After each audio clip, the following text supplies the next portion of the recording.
جو اپنے ماں باپ کے لیے مغفرت کی دعا کرتا ہے، جو شخص اپنے ماں باپ کے لیے مغفرت کی دعا کرتا ہے، چاہے وہ ماں باپ زندہ ہیں یا فوت ہو گئے،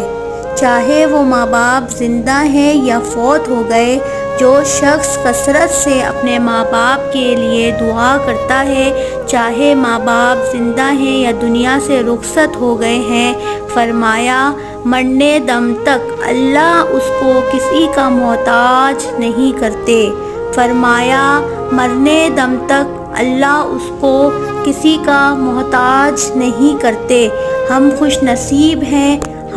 نصیب ہیں کہ گھر میں دعائیں دینے والی ماں موجود ہے، دعا دینے والے والد موجود ہیں۔ یہ دنیا کی رنگینیاں کچھ بھی نہیں ہے، یہ دنیا کی رنگینیاں کچھ بھی نہیں ہے، یہ دنیا کی واہ واہ